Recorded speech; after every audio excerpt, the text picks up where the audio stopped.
Hello à tous, bienvenue sur ce 9e épisode. Je voulais vous remercier d'être de plus en plus nombreux à nous écouter et à nous suivre sur Insta. Vraiment, merci, on se donne à fond pour sortir des nouveaux épisodes avec des super personnes, donc merci de nous suivre. S'il y a des nouveaux parmi vous, je suis Louison Lagneau et je prends plaisir à aller discuter avec des super chefs lyonnais et lyonnaises. Mais attention, pas seulement des chefs. Mais bon, ça c'est pour plus tard dans l'année. Allez, je ne vous en dis pas plus et je vous laisse faire la rencontre de la super Julia Canu de Unico.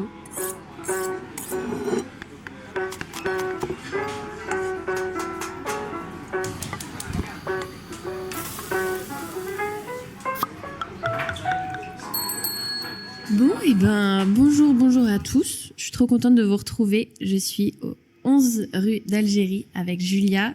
Et est-ce que vous reconnaissez? Est-ce que ça vous parle déjà? On est à Unico. Salut Julia. Salut. Comment tu vas? Ça va, tranquille. Tranquille, t'es contente d'être sur Cherbourg? Oui, trop. T'as été vachement recommandée. C'est d'abord Connie qui m'avait parlé de toi et après il y a eu Carla aussi. Donc très contente de faire cet épisode avec toi. Bah merci les filles.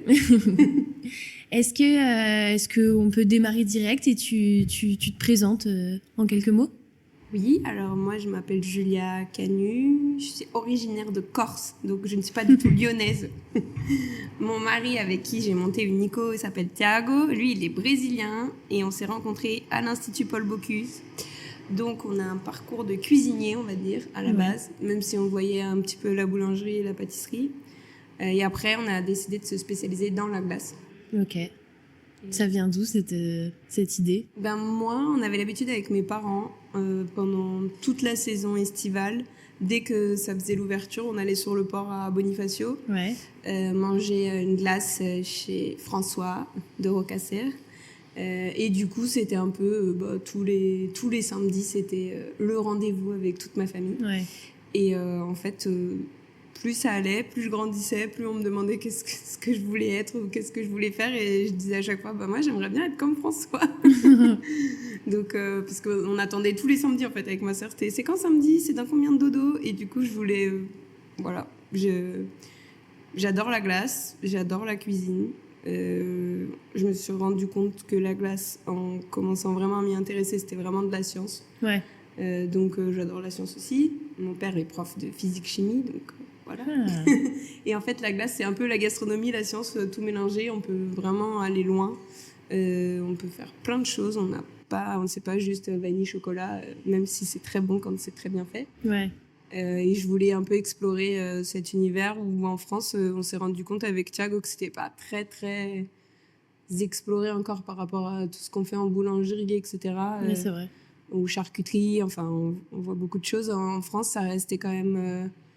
le métier de glacier, il est considéré encore comme un sous-métier de la pâtisserie, alors que pour moi, c'est vraiment... Enfin, on peut être très bon glacier et très mauvais pâtissier, ou le contraire d'ailleurs. Et du coup, voilà, on voulait dédier, on va dire, une partie de notre carrière à ce métier-là. C'est trop bien. En plus, c'est niche, quoi. Comme tu dis, il y a pas... Enfin, c'est pas très reconnu. Et du coup, c'est trop bien. Ça doit être un challenge de fou de se lancer là-dedans. Ouais. Alors, tu m'as un tout petit peu perdue quand tu disais que la glace, c'est aussi de la science. Oui. Est-ce que tu peux m'en dire plus? En fait, la glace, c'est le seul ingrédient qu'on mange en température négative. Ouais. Donc, pour avoir une glace spatulable à ces températures-là, c'est une science très complexe. Il faut prendre tout en compte parce que dans la glace, y a du gras, il y a de l'eau. C'est des matières qui ne s'aiment pas beaucoup. Ouais. Donc, il faut tout calculer. Il y a des phénomènes qui se passent où on penserait que non, c'est pas vrai. Mais par exemple, une glace pimentée, même à moins 20 degrés, elle va continuer à infuser. Donc, il faut vraiment faire attention. Ouais, le piment, il continue. Alors qu'on se dit, non, mais c'est congelé, il n'y aura aucune... Ouais, ça se stoppe. Non. Okay. Pas dans le piment. Donc, en fait, il y a plein de choses petit à petit. Là, ça fait 7 ans qu'on a Unico maintenant. Du coup, on a fait beaucoup de recherches. Enfin, moi, peut-être 15% de mon temps sur l'année, c'est vraiment lié à la recherche. Et justement, pour valider ou non des hypothèses qu'on se serait rendu compte. Ah mince, quand on fait ça, quand on fait ça... Voilà. Ah, ça doit être énorme, les phases de recherche où tu fais des tests et tout. Oui, entre les nouveaux ingrédients qui arrivent, les nouvelles textures qu'on veut développer, toute la pâtisserie glacée où on est en train de faire pas mal de choses.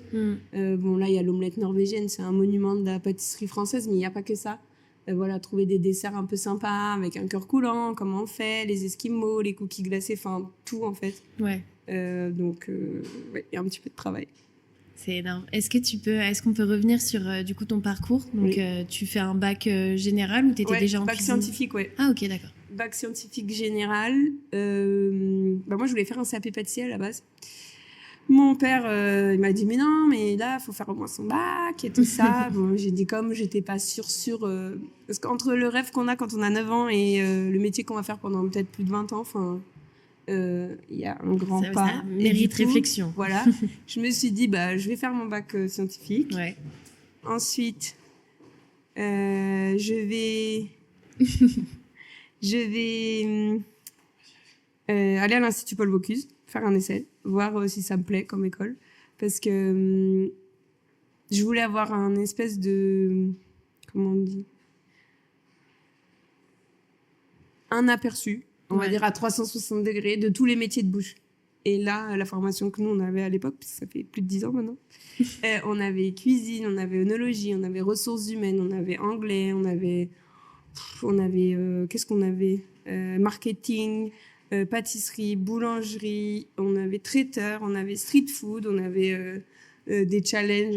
Vous avez une semaine pour monter un concept de restauration, on vous donne 60 € de budget, allez trouver des sponsors, enfin tout ça en fait. Ouais. Avant de me spécialiser dans la glace. Mais je savais en intégrant l'institut que je voulais faire de la glace derrière. Mais tu voulais quand même être sûre de tout toucher, enfin de tout voir avant. Oui. Moi, c'est ce que je conseille. Moi, je prends pas mal d'apprentis. C'est ce que je leur dis. Oui, tu as fait de la pâtisserie, mais va voir ce qui se passe en glacerie, va voir ce qui se passe en chocolaterie. C'est des métiers, certes, complémentaires, mais qui sont complètement différents. Un boulanger ne travaille pas du tout comme un chocolatier. Enfin, c'est pas du tout les mêmes qualités qui sont exigées, on va dire. Les techniques, etc. Et c'est ce que je leur dis. Mais faites un peu tout. Et comme ça, vous pourrez choisir, en fait. Oui, et puis en plus, tu peux t'inspirer de techniques dans d'autres corps de métier qui vont t'aider à développer des techniques dans autre chose. Nous, ça nous a pas mal aidé d'avoir fait beaucoup de cuisine. Gros, rien que sur les infusions, les fermentations. Oui, surtout avec les produits que vous travaillez. Donc là, quand on doit faire, on a fait un sorbet au kombucha de fleurs de sureau, c'est incroyable. Si c'est bien fait, comment on fait les fleurs? Comment on fait le kombucha de fleurs de sureau? C'est quoi quelle levure mère on utilise? Il faut la nourrir toute l'année pour qu'on puisse faire ça. En fait, ça, c'est vraiment des techniques de cuisinier. Hein. C'est vrai. Je connais pas de glaciers pour le moment qui font leur kombucha pour faire un sorbet derrière, en fait. J'avoue. Et ça, c'est tout ce qui est infusion aussi. On travaille énormément les herbes. Moi, c'est très présent dans ma cuisine. Parce qu'en Corse, on utilise quand même pas mal d'herbes. C'est très assaisonné, en fait. Persil, menthe, enfin, il y a beaucoup de choses. Et du coup, à l'Unico, on retrouve beaucoup... y a déjà le sorbet herbe fraîche avec 8 herbes différentes. Il y a le concombre menthe, basilic pourpre, basilic thaï. On travaille avec plusieurs producteurs de la région et chacun a un petit peu planté, on va dire, ses plantes qu'il aime bien. Du coup, on tourne pas mal. C'est trop bien. Et du coup, vous faites, avec Thiago, c'est ça? Vous faites l'Institut Paul Bocuse. Déjà là, vous saviez que tous les deux, vous vouliez ouvrir? Alors, non, pas vraiment, parce que... on s'est mis ensemble après que j'ai fini l'Institut Paul Bocuse. Lui, normalement, il devait retourner au Brésil, ouvrir son restaurant. Ça, c'était le plan quand il a commencé l'école. Ensuite, dans son parcours, il a pu être prof pour l'Institut Paul Bocuse à Shanghai. Moi, pendant ce temps-là, ça, c'était une fois qu'on était diplômés, du coup. Moi, pendant ce temps-là, j'étais en Australie. Tu faisais quoi? J'ai travaillé... déjà, je voulais partir très loin. Voir comment ça se passait ailleurs parce que j'avais qu'une expérience en France de travail, donc je me suis dit c'est bien, mais je pense qu'il faut voir un peu le monde de la restauration dans d'autres pays, comment ça s'organise. Du coup j'ai dit allez, on va en Australie. En 24 heures avec ma meilleure copine on était partis, enfin on a fait le visa, on a pris le billet, on s'est barré avec le sac à dos et on y va, on va travailler. Ok, du coup on a débarqué à Sydney et 3 jours j'avais un poste. Moi, je voulais être commis au Sofitel à Sydney, parce que Sofitel, c'est quand même une chaîne reconnue. Là, c'était un très, très bel hôtel. Et je me suis dit, si je cherche quelqu'un en pâtisserie en commis, comme ça me permet de mettre un peu le pied dedans. Et en fait, ils m'ont dit, il y a pas de place pour commis, mais il y a une place pour sous-chef parce qu'il est parti en congé paternité, il est pas là pendant 6 mois, on cherche quelqu'un pour le remplacer. Ah oui, donc, et moi, j'étais, mais j'ai aucune expérience en chef, en fait. Enfin, je viens de sortir de l'école, j'ai fait 4 semaines de pâtisserie au total sur 2 ans et demi. Bon, je travaillais en cuisine, j'étais chef de partie et tout, mais pas du tout pour gérer un hôtel de 500 chambres, en fait. Ouais. En pâtisserie, sachant qu'il y a le petit-déj, enfin, c'est H24, Oui, quoi, c'est il y a énorme. tout. Et il m'a dit, essaye, on verra bien. Hein. Et du coup, c'est ça, en fait, que c'était magique là-bas. C'était, on verra bien. C'était pas, t'as 21 ans, t'es une femme, laisse tomber, t'as pas le droit au poste. Enfin, non, en fait, là-bas, ils ont dit, ok, on essaye. De toute façon, si ça va pas, on va vite le voir. Donc, c'est fou. On te laisse la semaine. Et ça s'est bien passé. Du coup, j'ai fait les 6 mois. La pression, un peu, quand même. Ouais, mais après, on fait que des bêtises. Parce qu'en plus, moi, je parlais anglais. Je pensais que je parlais anglais. J'ai eu 18 à mon bac, mais en fait, pas du tout. Hein. On pense que, mais quand on est là-bas, je comprenais absolument rien avec l'accent en plus. Enfin, c'était n'importe quoi. Mais c'était un beau challenge. Et même si on parle pas forcément bien la langue, à un moment donné, les gestes sont les mêmes. Oui, tu connais ton métier. L'organisation, ouais, voilà. Et du coup, après, on s'est pas mal aidé avec... il y avait le chef traiteur et tout ça. Ils essayaient de m'expliquer pas mal de trucs. Mais finalement, c'était une belle expérience. Je me dis que c'est ce que je dis à plein d'apprentis. Mais vas-y, pars. Il faut pas avoir peur. Tu te jettes, tu verras bien. Au pire, si t'es pas bon, on va te le dire. Ouais. Donc... Il y a que du bon à tirer dans tous ces trucs-là. Mais j'avais rien à perdre. Mais on a bien... Le culot, quand même, trop bien. Il faut un peu quand même... maintenant, ça commence à changer, à être bien ancré. Mais il y a 10 ans en arrière, en France, être une femme en cuisine, c'était compliqué quand même. Hein. Fallait y aller, quoi. Voilà, il fallait avoir un caractère bien comme il faut. Ouais. Donc, ça m'a un peu sauvée. Et après, là-bas, une fois que j'ai fini le remplacement, en fait, en parallèle, j'avais noué des contacts avec un gros glacier là-bas, qui est super connu, qui s'appelle Gelato Messina, et j'avais dit, voilà, moi, je me suis engagée sur 6 mois pour un remplacement, est-ce que vous pensez que vous aurez besoin de moi à un moment donné? Ils m'ont dit, on est en train de créer un poste en recherche et développement, optimisation, on a un nouveau lieu il faut inventer un nouveau concept de glace. On a un lieu juste à côté d'une boutique qui devait faire 60 mètres carrés. Ils faisaient des dîners où ils faisaient comme des dégustations, mais tout autour de la glace, de dessert à l'assiette. On veut changer parce que tous les 2 ans, ils changeaient complètement le concept. Donc, voilà, tu viens, tu rejoins l'équipe, tu vois comment le labo il fonctionne, comment dans les boutiques on fait, et après, tu t'occupes de ça, en fait. Ouais. Et du coup, encore 6 mois, incroyable. Mais c'est trop bien. Ouais, où vraiment, j'ai fait que de la recherche-développement pour créer des recettes pour les vitrines, pour eux, parce qu'ils avaient 12 glaciers à l'époque. Ouais. Après, on est monté à 25. Oui, c'était exponentiel. Vraiment un truc, quoi. Voilà. Et il y a un labo qui tournait 24 heures sur 24, 7 jours sur 7, donc 3 équipes à gérer aussi. C'était incroyable parce que j'ai resté un peu avec celle de la nuit, un peu celle du matin, un peu celle de l'après-midi. Chacun avait des rôles bien particuliers pour optimiser les pas, les gestes, tout ça aussi, en mettant en place les nouvelles recettes. Et après, du coup, on s'est attaqué à mettre en place un concept de glace à l'italienne, soft serve, en mode dessert bar. Et là, c'était incroyable. C'était 1000 personnes tous les jours. Tous les jours, on faisait les cornets maison. La clientèle ? Ouais. Wow. Et du coup, moi, le matin, j'étais au labo pour faire tous les petits toppings. L'après-midi, on faisait un peu la pâtisserie glacée. Et le soir, on faisait le service avec 2 autres personnes pour dresser les desserts minutes. Et en fait, c'est là où j'ai créé Fresco. Quelque part, en fait, c'était un peu le Fresco australien. Parce que là-bas, ils aiment bien les pop-corn et les caramels. Du coup, il y en avait un peu partout. Des donuts remplis de glace et tout. C'était cool. Mais du coup, j'ai dit, mais c'est incroyable d'avoir les machines à soft, donc les machines pour les glaces à l'italienne, et de créer un dessert complet, en fait. En mode vraiment street food. Ouais. Et quand on est arrivé à Lyon, parce qu'après, on a passé par Monaco quand même. Ce qui m'a fait revenir d'Australie, c'était un autre maître artisan glacier avec qui j'avais fait un stage chez lui, qui venait d'ouvrir sa boutique à Monaco. Il avait eu un gros problème de santé. Il m'a dit, Julia, voilà, j'ai investi énormément, il me faut quelqu'un de confiance, il faut que tu rentres. Du coup, je suis rentrée, parce que moi, j'avais la green card, l'équivalent de la green card là-bas, donc je pouvais rester. Et j'ai dit, bon, ok. Comment tu l'as eu? Parce que tu travaillais et du coup, tu as réussi à l'avoir? Ouais, en fait, okay. Il me l'a proposé parce que j'avais un poste un poste responsable, clé, ouais. Et en plus, ils allaient monter un nouveau labo de 2000 m², donc ils avaient besoin de personnes dans ce type de profil qui puissent passer de la prod à la vente, qui puissent voir tout ce qui pose problème sur des recettes au niveau du service pour rectifier derrière et de l'intégrer en fait dans la production, un suivi, voilà. Et après, en pâtisserie glacée, j'avais développé pas mal les bûches, etc. Ils voulaient changer toute leur gamme, donc on devait travailler là-dessus. Et après, je dis, bon, bah là, c'est Pierre, c'est un maître artisan glacé qui est très connu. En France, c'est Pierre Geronimi, qui est corse, de Sagone, et qui avait déjà une boutique à Grenoble. Il montait une boutique à Paris, et là, il venait d'ouvrir celle à Monaco.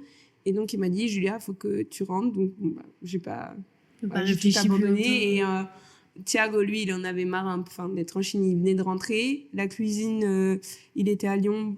Ça commençait un peu à... 18 heures par jour, voilà. À un moment donné, on fatigue un peu. Si c'est pas son restaurant, on va dire. Et du coup, j'ai dit, bah, moi, je rentre à Monaco. Je cherche quelqu'un pour l'équipe. J'avais appelé une amie qui se préparait à Top Chef à l'époque, Jacinta. Et j'ai dit, bah voilà, moi j'ai besoin de 2 personnes au labo. Moi, je ferai la boutique pour développer la clientèle. Donc, je rentre, je vais à Monaco à une condition, c'est moi qui constitue mon équipe. Et du coup, il m'a dit, ta carte blanche, y a pas de souci. Du coup, je fais venir ma meilleure amie et Thiago. Et on a passé un super été, une super année. Incroyable. Ouais. Et Thiago a pu découvrir aussi ce que c'était que le monde de la glace. Pourquoi j'étais si intéressée par ce monde-là, alors que j'avais fait cuisine à la base. Et les deux étaient cuisiniers aussi. Hein. Et du coup, il m'a dit, bah allez, moi je peux passer un été sur la côte, c'est bien payé. Les horaires, c'est plus cool que 8h, 18h, ça va. Et du coup, il a adoré. En fait, il a passé 1 an au labo. Et on s'est dit, bah, après cette année-là, parce que le deal avec Pierre, c'était que je lance la boutique, qu'on fasse, on va dire, rentrer une clientèle internationale exigeante sur la boutique, mais aussi pour livrer les hôtels, tout ça, négocier les contrats avec la SBM, tous les casinos, etc. On faisait les glaces pour le Palais, donc on avait une bonne clientèle. Et du coup, j'ai dit, bah, au bout d'1 an, Monaco, c'est pas trop ma tasse de thé. C'était très sympa comme expérience, 1 an, mais c'est pas du tout là où j'ai envie d'évoluer. Ouais. Et il y avait pas de jeunes, en fait.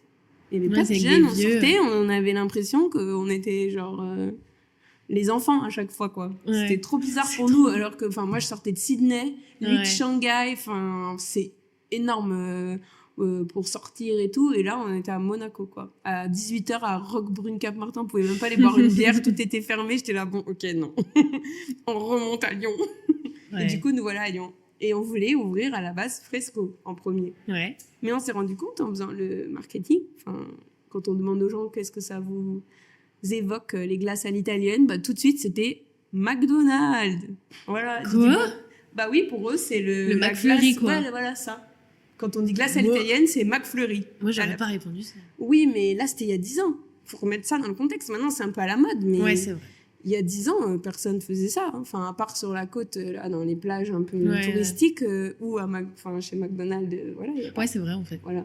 Donc, on s'est dit, on va peut-être pas commencer par là, parce que personne ne nous connaît. Hein, et nous, on veut mettre en avant l'artisanat, le fait qu'on se fournit que chez des producteurs locaux, moins de 100 km, etc. On a un sourcing qui est assez impressionnant.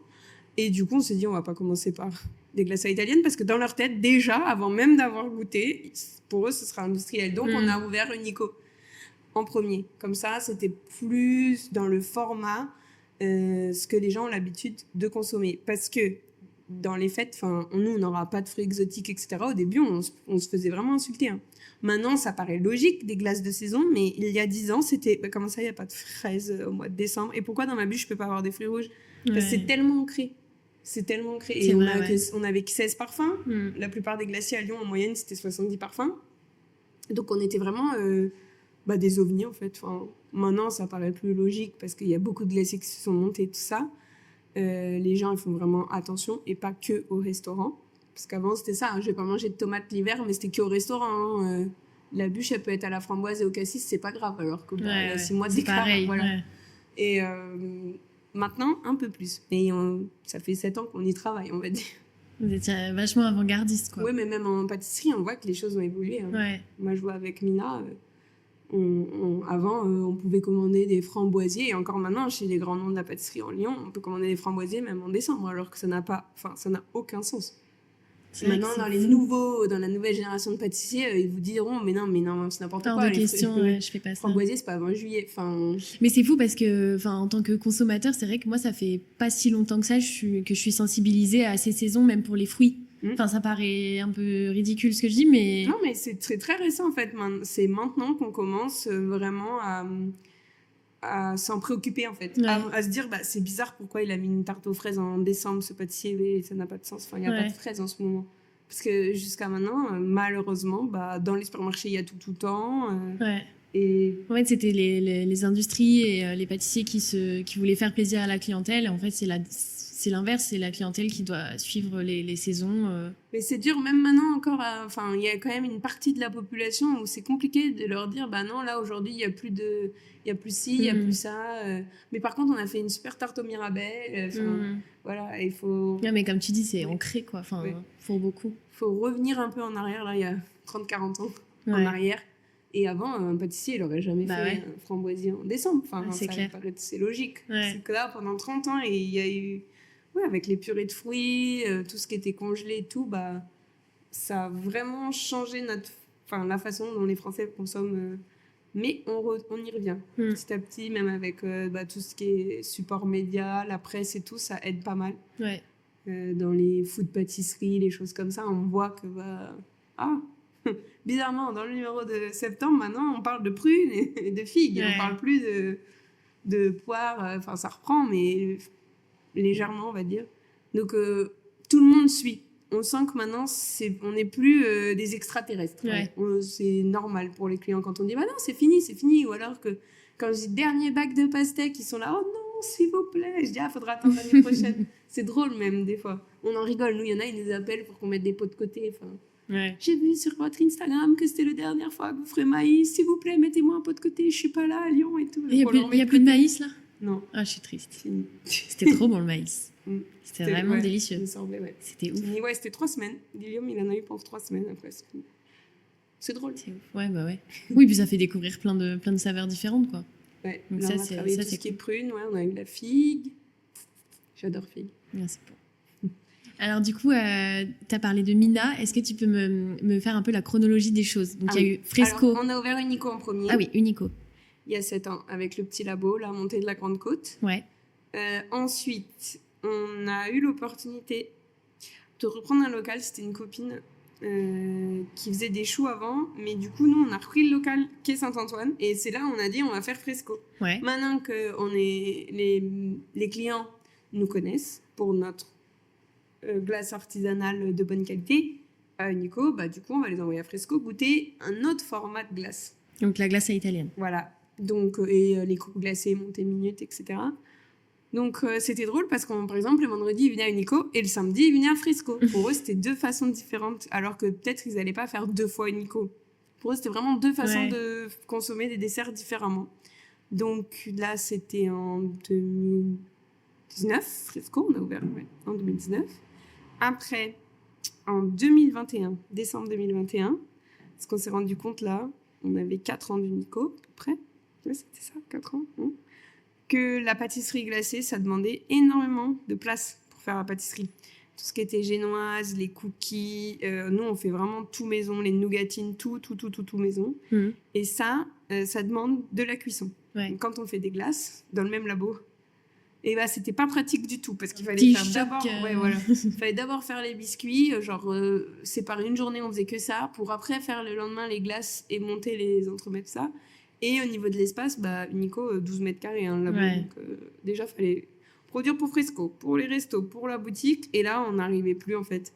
Et on s'est dit on va créer une pâtisserie, comme ça on pourra faire tous les biscuits là-bas, on aura plus d'espace. Les batteurs qu'il fallait, etc. On faisait les panettone aussi. Panettone, ça prend un espace de fou pour pouvoir faire les pâtes, les bouler, les retravailler, les remettre en moule. Enfin, c'est sur 3 jours. Et il faut les chambres de fermentation, etc. Vraiment, nous, on fait au levain, donc c'est un travail de fou. Et on n'avait pas d'espace. Donc on n'avait plus, à un moment donné, on a dit non, là, c'est plus possible. Du coup, on va chercher un local. On s'est associé aussi avec Marcella, qui est notre chef pâtissière. Et elle qui voulait être à son compte aussi, mais qui ne savait pas trop par où commencer, comment, etc. Et elle n'aime pas du tout ce qui est administratif, gestion, banque, tout ça. Voilà, elle aime bien le labo. Voilà. Et du coup, on s'est dit, Marcella, nous, on a pensé faire une pâtisserie. Comme ça nous aide à Unico. Et aussi, l'hiver, nous, c'est beaucoup plus tranquille. Du coup, les saisons maintenant, elles sont un peu... Enfin, l'été, c'est un peu plus étalé, mais quand c'est l'hiver, c'est l'hiver. Et même si on est ouvert, on vend de la glace, on fait quelques gaufres, on voulait un peu pérenniser l'activité à l'année. Uniformiser. Voilà. Et se dire, on a des chefs qu'on peut embaucher à l'année ou des personnes même pour le service. Au lieu d'à chaque fois faire appel à des saisonniers, ils restent 2 mois, après ils repartent. Enfin, c'était très compliqué et on s'est dit, pour garder des gens à l'année, il faut qu'on ait une activité à l'année, sinon c'est pas possible. Et du coup, on a eu l'opportunité juste après, pendant limite Covid, quoi, en plein milieu du Covid finalement, en 2000, et on a eu l'opportunité de reprendre un local qui n'était pas du tout une pâtisserie. C'était quoi avant ? C'était un magasin de chaussures de luxe. Oh. Donc on a eu 9 mois de... C'était bras de fer avec la copropriété pour savoir si on avait le droit d'installer notre four, la hotte et tout ça, mais on a réussi. Bravo. Parce qu'on voulait absolument que le labo il soit sur place et tout vitré comme à Unico. Donc on a réussi, il y a eu 3 mois de travaux à peu près et on a fait l'ouverture le 15 décembre, chose à ne pas faire quand on a une pâtisserie parce qu'on est tout de suite dans les fêtes, tout de suite dans l'ambiance et voilà, et on est super contents parce que maintenant ça fait, là en décembre ça fera 3 ans et on a des super bons retours, on peut faire plein de trucs, moi on apprend en fait aussi beaucoup plein de choses qu'on avait vues à l'école une fois et là quand il faut faire par exemple les croissants allez, les croissants au levain c'est une autre histoire hein. Donc, c'est bien aussi pour nous de voir plusieurs métiers, on va dire. Ouais. Oui, tu restes pas que dans la glace, ça te... Ouais. De grandir niveau glacerie, mais en même temps, par exemple, là, de travailler sur les panettone, les textures de panettone et tout ça, parce que nous, on fait le panettone glacé, c'est super intéressant. Panettone glacé ? Oui, l'hiver, oui. C'est-à-dire, c'est l'intérieur où il y a de la glace ? Oui, on fait une glace panettone, on le farcit et on le sert chaud-froid. C'est super bon. Wow. Il faut le faire un peu chauffer. Comme ça, le panettone, il est tiède et à l'intérieur, la glace, elle est juste comme il faut, en fait. Incroyable. Ouais. Ça donne envie, ça. Ouais. Les galettes glacées aussi, donc travailler sur le feuilletage pour avoir un beau feuilletage qui puisse se mettre au congèle et qu'au moment qu'on réchauffe aussi, pareil dans le four, on le passe vite fait au four, ils reprennent bien la texture d'un bon feuilletage frais, on va dire. Donc, c'est cool d'avoir... ce côté très glacier et ce côté très pâtissier et du coup on fait de la pâtisserie glacée et en fait ça s'est vraiment perdu en France, on en mangeait énormément avant dans les années 50, c'était très à la mode les parfaits, les omelettes norvégiennes, beaucoup de desserts, on voit dans les anciens livres ils ont beaucoup de desserts, même la plombière en fait, la glace avec tous les fruits confits et tout ça, ils en servaient, mais maintenant on trouve. Et pourquoi tu penses que ça s'est perdu un peu ? Moi, je pense que la pâtisserie, elle a fait de grosses évolutions et pas la glacerie à ce moment-là.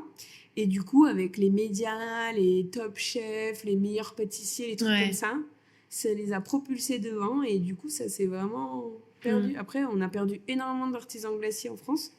Ils sont très peu maintenant. Les CFA, il n'y a même pas 3 CFA en France qui forment les apprentis glaciers sur toute la France. Et moi, cette année, la classe de CAP là, à Saint-Etienne, ils sont 2 inscrits. CAP glacier. Donc, je pense que c'est en fait un métier que les jeunes ne connaissent plus. Parce que plus mis en avant. Ouais, et aussi, je pense pendant une époque, là, avant, c'était l'artisan pâtissier qui faisait les glaces l'été. Donc, il y avait beaucoup de propositions.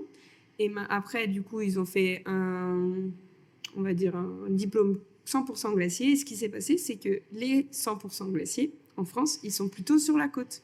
Donc, ils travaillent que 6 mois dans l'année. Seulement, pour un apprenti, c'est 12 mois. Sa rentrée, c'est en septembre. Et il y a plein de une formation. Voilà. Et en fait, ils laissent tomber parce que s'ils ne trouvent pas un maître d'apprentissage, ils ne peuvent pas se former. En gros, c'est ça. Sauf que les maîtres d'apprentissage ne veulent pas les prendre puisque la rentrée, c'est en septembre. Et eux, ils en ont besoin qu'en avril d'après.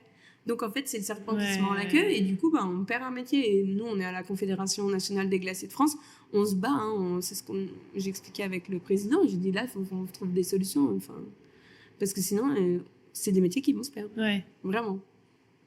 Et il y a quoi comme solution possible ? Faudrait qu'on fasse une lettre éducation nationale, tout ça. Plein. Là, on est en train de travailler dessus. Pour qu'ils revoient, en fait, le format, ça va pas du tout, quoi. C'est...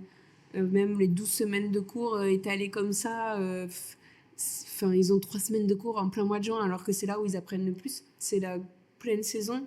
Ils se disent, c'est n'importe quoi. Mettez-leur les cours en janvier, en fait. Parce que On fait un peu moins de glace après les galettes. Voilà. Mais ouais, il y a des gros revoir l'organisation et parce qu'il y a plein de choses à faire. Hein. C'est un métier, c'est infini, on va dire. Et les jeunes, ils sont hyper intéressés. C'est juste que dans l'organisation, comme c'est fait, moi, j'ai beaucoup de demandes, par exemple, de reconversion. C'est vrai ? Ouais, énormément. 35 ans moyenne d'âge, qu'on fait un petit peu autre chose et qui ont vite vu que ça leur plaisait pas. Beaucoup, par exemple, en ingénieur agroalimentaire. Ils se sont dit, bah, tiens, je vais prendre ça parce que j'aime bien. Après, ils vont dans les usines, ils voient tout ce qui se passe au niveau de l'industrie. Hein, voilà, on va pas rentrer dans les détails. Après, ils disent, ah non, mais moi, c'est pas comme ça que je voulais faire de la glace. Hein, du coup, je vais postuler chez les artisans. Et c'est un bac +5, en fait. Ouais. Faire de la glace. Et ils se disent, bah ouais, mais moi, à l'époque, je voulais faire CAP, mais du coup, pas possible, nanana. Du coup, j'ai fait le parcours, voilà. Et sauf qu'aujourd'hui, je ne me retrouve pas dans... Ouais. C'est sûr, quand on fait 3 tonnes toutes les 2 minutes... C'est pas pareil. C'est pas les mêmes qualités d'ingrédients. Non, on fait pas pareil. Mais il y a beaucoup de demandes. Ou de ceux qui passent en candidat libre aussi le CAP, pour pouvoir ouvrir leur boîte derrière. Ouais. Oui, parce que c'est obligatoire d'avoir le CAP glacier pour ouvrir un glacier artisan. Ouais. Et c'est pareil pour la cuisine, il faut un CAP cuisine au moins ? Non, la cuisine, c'est pas obligatoire. Ouais, c'est ce que je me disais, on peut ouvrir mais pâtisserie, oui. Ok. Pâtisserie, boulangerie, glacerie, oui. Chocolaterie aussi, il me semble. Je crois, je suis même sûre. Mais cuisine, non, pour ouvrir un restaurant, oui, c'était le gros alors débat. ça, c'est fou. N'importe qui, voilà. Et alors que pour ouvrir un salon de coiffure, il faut le CAP coiffure. Bah ouais. Ouais. Ok. Mais restaurant, pas encore. Mais je pense que là, ils devraient le mettre en place. Ouais, ça devrait pas tarder aussi. Ouais. Quand même un minimum. Ouais. J'avoue. Quand même.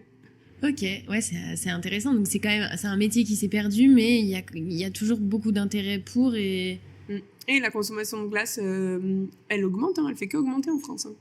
Ah, je comprends. Maintenant, les gens, ils sont plus habitués, même ils le mangent l'été, la glace, mais quand même l'hiver, la bûche glacée. Ouais, bah ouais. C'est un gros. Nous, on vend plus de bûches glacées que de bûches pâtissières. Ok. Ouais, si on prend Unico Mina. Vraiment, les gens, après un gros repas, une petite glace, ça passe toujours, en fait. Donc, ils se disent, bah, tiens. Ouais, c'est vrai. Oui, c'est pas que lié à l'été. Donc là, c'est ce que vous faites. En fait, l'été, vous vous concentrez sur la glace. Enfin, sur le... Ouais. Mais on aura toujours les vacherins, les esquimaux, les cookies. Ouais. Mais on va dire, en volume, c'est vraiment la glace vrac, enfin, cornet, pot. Ils viennent, ils choisissent, ils repartent. Vraiment, beaucoup dû emporter. Ouais. Et après, à partir de septembre, ouais, là, c'est plutôt en mode salon de thé. Plutôt pâtisserie glacée. Ou alors, par exemple, ils m'ont acheté un cookie à Mina. Après, ils viennent ici pour prendre la boule de glace chocolat. Enfin, c'est drôle de voir. Avec un petit café. Ils vont plus en mode dégustation, moment un peu privilégié, quoi. Ouais. C'est drôle, vraiment. Oui, en mode expérience, quoi. Ouais, voilà. Ok. Vraiment. Et du coup, à quel moment vous vous êtes dit que vous alliez étendre Unico pour ouvrir ici ? Et ben, en fait, ça devient trop petit, 12 mètres carrés. Ouais, toujours la même problématique. Et du coup, la question, c'était est-ce qu'on délocalise la prod en dehors de Lyon ? Ce que je voulais vraiment pas faire. Tu voulais rester dans le centre ? Ouais, je veux vraiment voir mes boutiques, voir les clients. Là, ils passent, ils nous regardent et tout, c'est drôle. Enfin, on veut rester les glaciers de quartier, quoi. Parce que tout le monde nous a dit, mais vous êtes à 200 mètres du premier, mais c'est n'importe quoi. Je dis, oui, mais justement... Ouais, c'est vrai que vous êtes proche. Ouais. Et en fait... Unico, c'est 58 mètres carrés au total. Donc, à un moment donné, quand on doit faire 700 clients en 4 heures, physiquement, c'est pas possible. Même si je mets une deuxième vitrine, les gens, ils passent par la même porte d'entrée. Ouais, mon labo, c'est pareil, on ne peut pas pousser les murs. Ouais. Donc, en fait, on était beaucoup en rupture. Mais on devait attendre de finir les premiers crédits, tout ça, pour pouvoir réinvestir. Ouais. Et là, se libère un local, un ami qui m'envoie une photo. Il me dit, à louer, machin, l'ancien traiteur. J'ai dit, mais c'est grand parce qu'ils ont les labos derrière, il me semble, un garage. Enfin, je me rappelais dans ma tête, c'était grand. Il m'a dit, Julia, mais vas-y, appelle et tout. Et du coup, Thiago dit, ah non, ça suffit, moi, j'en peux plus là, on a déjà 3 trucs à gérer.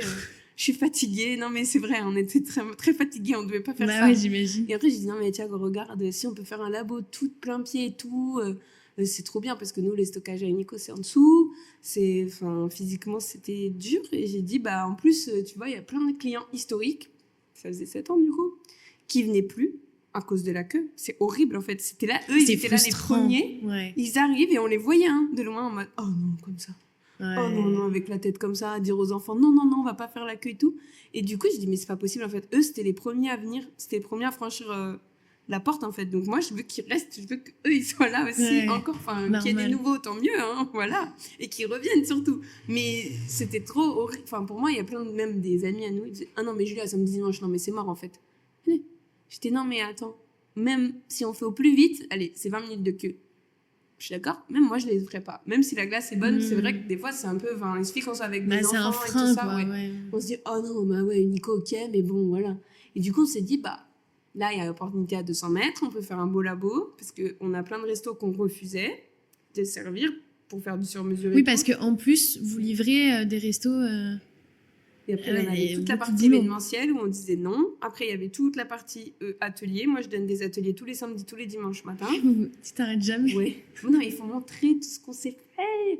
J'ai dit comme ça, ils font la glace, au moins elle est bonne à la maison et tout ça. Enfin, Ouais, c'est tout le bien, travail qu'il y a transmettre. derrière, en fait. Parce qu'on se rend pas compte, hein, nous, on travaille que le fruit frais, 100%. Ouais. On travaille zéro purée de fruits. Et du coup, il y a plein de clients qui nous connaissent depuis beaucoup de temps, qui adorent les glaces qu'on fait, ça, un peu moins sucré, mais qui se rendaient pas compte derrière quand ils font le cours. Ils font Ouais. ah oui, non, mais enfin, en fait, c'est un truc de fou. En Ouais. fait, on se rend pas compte dans un cornet tout ce que ça demande, hein, comme détails, etc. Je dis oui, c'est pour nous, c'est simple, la glace, c'est un aliment que tout le monde connaît. Mais si on rentre vraiment dedans, parce qu'on fait beaucoup de science dans le cours, hein, j'explique quel est le rôle de chaque ingrédient. Et du coup, tu te dis, putain, mais en fait, c'est fou. Mais c'est pour ça que quand je faisais les glaces comme ça, un petit peu genre à la Walligen, on va dire, à la maison, ça marchait pas. Après, ça faisait de granité ou des choses, voilà. Du coup, c'est drôle de voir. Mais les cours, pareil, tout l'été, je pouvais pas les faire parce que je pouvais pas prendre 4 heures ou 5 heures le labo des 12 mètres carrés, sinon on n'avait pas de glace pour l'après-midi, en fait. Ouais. Du coup, on arrêtait, et maintenant, avec le nouveau labo, on peut faire les cours même l'été. Donc ça, c'est cool. Là, les cours, ils sont ici. Ah non, tu Ouais, m'as au pas labo, dit. juste, Ouais, là-bas. juste derrière. Ok. Donc, du coup, attends, on était sur quoi juste avant ça? Du coup, pourquoi ici? Oui, voilà. Donc, pour Merci, agrandir tu le suis labo, bien. pour agrandir le labo, parce que ça devenait compliqué, et aussi pour faire un deuxième point de vente pour pouvoir un peu diviser la queue. Parce que tout le monde veut la glace au même moment. C'est pas qu'on sert énormément de monde, c'est juste que tout le monde la veut entre 16h et 19h. Ouais. Du coup, il faut gérer ce flux pendant ce temps-là. Et donc, on a dit, bah, là, on a l'opportunité de faire et le labo d'un côté, et la boutique avec un petit salon de thé un peu plus cosy aussi. Donc là, on attend nos tables, ça ne serait tardé. Pour vraiment, on va dire, accentuer l'offre salon de thé, pâtisserie glacée. Ok, et en plus, c'était quand même assez fou que ce soit dans la même rue que Mina. Oui. Bah, on s'est dit là, on peut pas. C'est fait en fait, pour faut vous, y là. aller. Ouais, voilà, il y avait trop de. C'est ce que j'ai dit à Thiago, j'ai dit, il y avait trop de planètes alignées là, il faut y aller. Bon, après, on a eu notre lot de problèmes. Hein. Lesquels? Les travaux, on a eu beaucoup de problèmes parce qu'il y avait 5 lots à rassembler pour faire 2 lots principaux. Enfin, c'est 2 copropriétés différentes. Enfin, ici, là, c'est 2 copropriétés. Bah, c'est 2 immeubles différents. L'un, c'est rue Augustin, l'autre, c'est rue d'Algérie. Donc, c'est tout ça. C'était vraiment une prise de tête pendant 7 mois, mais bon, finalement, on a fait c'est un bel outil qu'on a. Et on a vraiment de la place. Enfin, et ça y est, vous êtes plus frustré sur la place, vous pouvez enfin non, là, on peut faire on a fait travailler comme vous avez envie, quoi. Ouais, on peut répondre à la demande, en fait, sans se stresser et sans devoir choisir. C'est horrible. Ouais. De se dire, ah bah toi, je te sers, bah non, toi, je peux pas parce que tu vas me demander trop. Enfin, nous, on n'est pas comme ça. Il y a des restaurateurs, des fois, c'était genre, bah, c'est pour qui elle commence à, elle peut pas me servir. Je dis non, mais en fait, là, c'est pas que je ne veux pas. Je serais très fière d'être à ta carte. Je peux pas. C'est juste que là, regarde mon labo, en fait, c'est physiquement, je ne peux pas. Et ils disaient, ah, ok, je comprends mieux. Et du coup, on faisait visiter le labo. Et là, maintenant, on a plus d'espace. Même pour les événements et tout, c'est cool. Ouais, c'est trop bien. Et la devanture, elle est trop stylée. J'adore. Oui. Pourquoi le bleu? Ah bah, Nico, bleu, quoi. La mer, le bleu, c'est ma couleur préférée. C'est ça. La Corse. Voilà, c'est ça. C'est vraiment la couleur. Quand on a dit une Nico, il faut trouver une couleur pour le logo. C'était bleu il y a 7 ans. C'est bleu aujourd'hui. Et ça restera tout le temps bleu, je pense. Non, mais c'est trop stylé. On voit bien. Oui, bah, tout le monde se plaignait que dans toutes les boutiques, personne ne nous voit. Nous voyait. C'est vrai. Ouais, Nico, bah, c'est où Nico, il y en a, ils se baladaient, ils ne voyaient pas. C'est vrai qu'on ne nous voit pas vraiment de l'extérieur. Fresco, c'est pareil, c'est une toute petite boutique. Et bah, à côté, il y a des très grosses boutiques. Enfin, voilà. Et Mina, tout le monde, on a un angle. Ah ouais, Mina, on peut pas 20 louper mètres quand même. Linéaire. Et non, tout le monde dit, ah, je savais pas que c'était une pâtisserie là. Bah, tout est vitré en fait. Enfin, et ben non.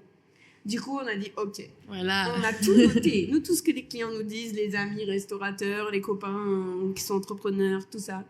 Nous, on note toutes les remarques. Après, on a fait comme une compilation. On fait ok, pour la 4e boutique, on va faire un truc bleu, genre tu peux pas nous louper quoi. Ouais, tu m'étonnes. Là, vous avez bien écouté. Et il y aura potentiellement une 5e boutique? Non, bon, on s'arrête là. Franchement, là, on est...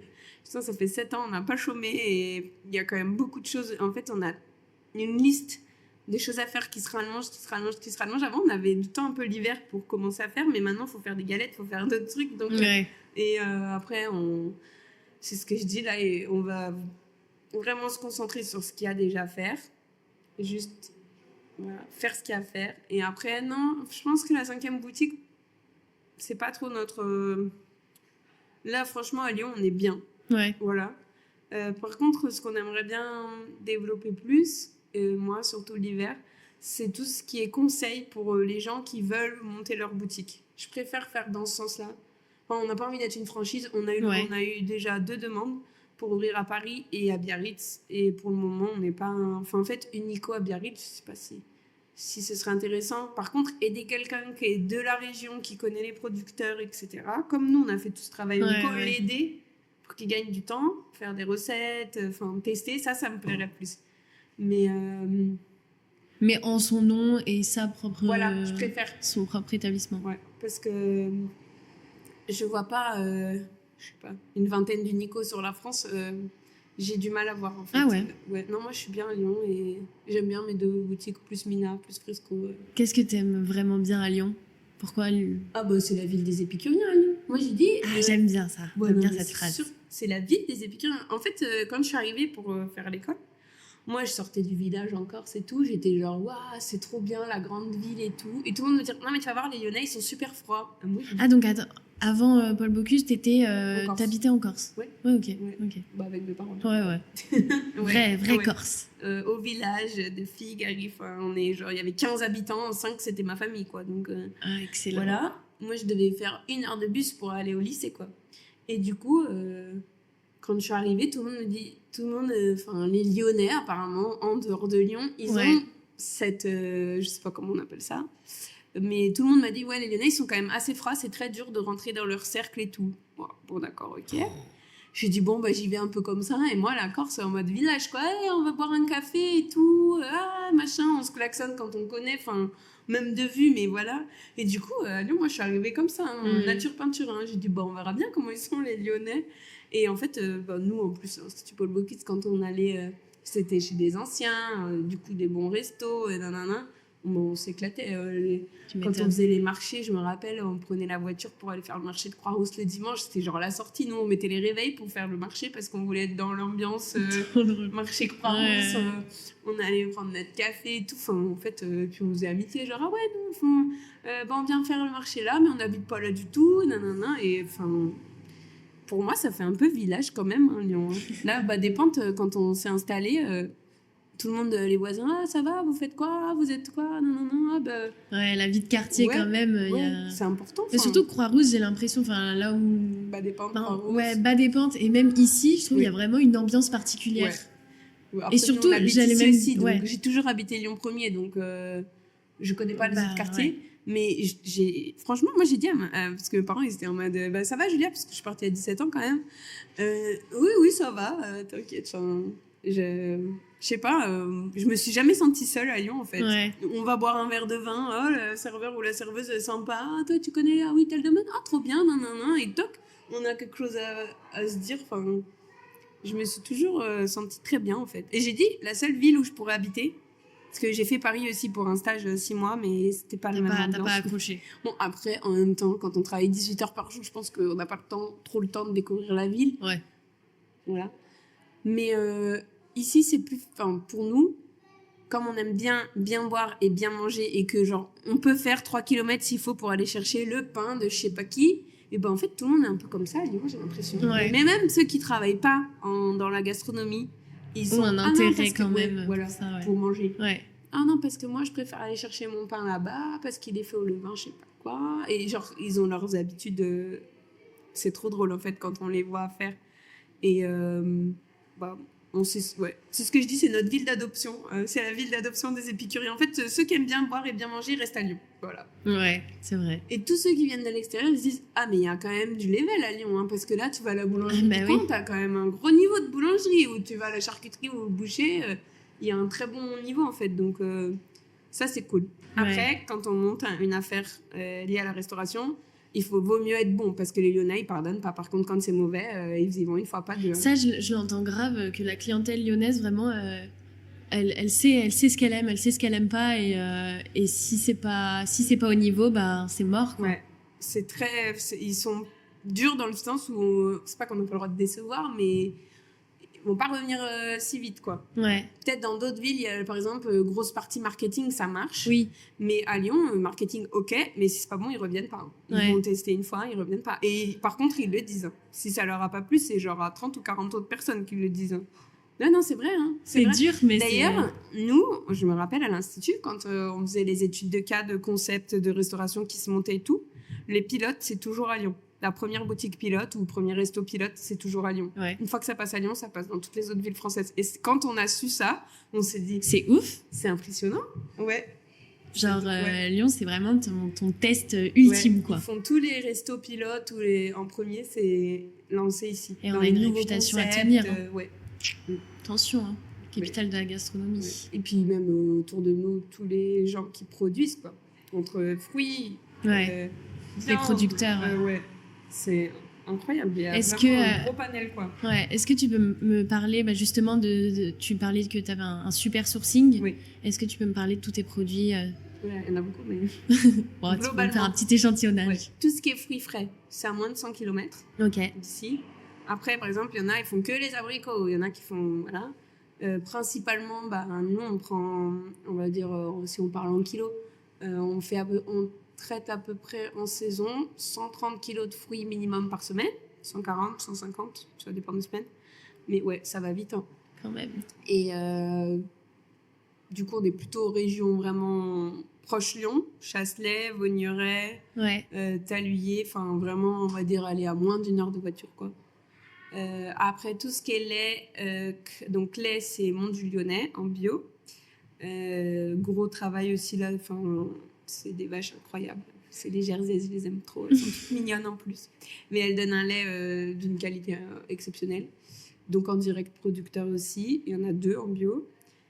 Plus Tony, qui est... le village s'appelle Haute-Rivoire. Il est à 40 minutes, lui, de Lyon. Je sais pas, il a genre 16 types de foin pour nourrir les vaches en fonction de ce qu'il veut faire. C'est incroyable parce qu'on lui faisait une glace au foin grillé. Et du coup, au foin grillé. Ah, au foin grillé. J'ai dit, du coup, tu m'amènes une caisse de foin, moi je vais le faire griller, puis on verra après. Et il me dit, tu veux quoi quel comme foin? Mais ouais, tu veux quoi comme type de foin? Je fais, mais il se fout de ma gueule ou il fait exprès? Et j'ai dit, mais du foin, Tony, enfin, tu vois, le foin, quoi. La il me paille. dit, mais attends, Julia, tu crois quoi? Moi, j'ai 16 types de foin différents, et j'étais là. Ah bon? Genre, même moi, ça existe. Oui, je savais qu'il y avait différents types, mais pas autant. Non, parce que tu veux plus floral, plus nanana. Et moi, j'étais là, on a dit qu'il me parlait d'un vin, en fait. Ouais. Non, juste du foin pour mettre à griller, pour faire un fils d'un glace. Et du coup, il m'a emmené plusieurs types. Et en effet, en fait, c'est. Et t'as testé les différents. J'ai pris celui qui était pour moi le plus foin dans ma tête, quoi. Mais les odeurs, rien que les odeurs, ça change beaucoup. Hein. Ah ouais. Donc, en fait, c'est ce souci du détail lié à tout ce qu'on va manger ou boire qui est incroyable. Et qui fait la différence. Ouais, franchement. Trop bien. Après, en producteur, les œufs, Mont-du-Lyonnais aussi. Tout ce qui est yaourt, fromage autour, pareil. Là, il y avait brebis, c'est Sainte-Catherine. Chèvre, un petit peu plus bas, c'est en Ardèche. Non, il y en a beaucoup, hein. Si je prends tous ces fruits, ça en fait un paquet. Hein. Et là, on est en train de voir parce qu'il faut qu'on les réorganise pour qu'ils puissent nous livrer, mais il faudrait qu'on leur mette un livreur à disposition, en fait. Parce que moi, je vais chercher beaucoup encore c'est avec vous mon qui... chariot. Ouais. C'est toi qui te déplaces? Tout ce qui est lait, tout ça, ils livrent. Ouais. Parce qu'on est, je sais pas, on doit faire en moyenne 300 litres semaine, 400 litres sur 3 producteurs différents. Tout ce qui est fruits, souvent, en fait, ils peuvent pas livrer parce que maintenant, ils ont tout fermé, Lyon. Avant, ils nous les déposaient, avant d'aller au marché. Mais maintenant, en fait, ils mettent 1h15 en plus, juste pour faire 2 kilomètres. Du coup, on va chercher. Ok. Et ouais, je vais en moyenne 2 à 3 fois au marché par semaine pour récupérer tout. Mais là, ça commence à faire un volume, donc faudrait qu'on... Donc il te faudrait quelqu'un en interne pour Ouais. s'occuper de... Bah, ou alors même une société qui ferait que du transport Ouais. avec qui on travaille déjà en triporteur. Parce que eux, c'est vraiment leur métier. Qu'on n'aille pas se faire mal. Oui, quoi. c'est vrai qu'il y a ça. En mode, bon, bah, j'ai changé le vélo, maintenant comment on fait? Donc, ouais, on va voir avec eux comment on peut récupérer sur certaines heures, à certains points. Ouais. Parce que notre problème, c'est que nous, on traite les fruits très mûrs. Ok. Parce que comme ça, on rajoute moins de sucre. D'accord. Donc, en fait, il faut y aller. C'est pas, je vais passer ma commande. Déjà, nous, on passe pas commande. C'est eux qui nous disent, ça, c'est mûr, j'ai 20 kilos, tu veux quoi? Ils nous les réservent, en vrai. Donc, c'est un peu... c'est ce que je dis. Personne ne voudrait travailler comme ça parce que les chefs, ils aiment bien savoir ce qu'ils ont à faire le lendemain.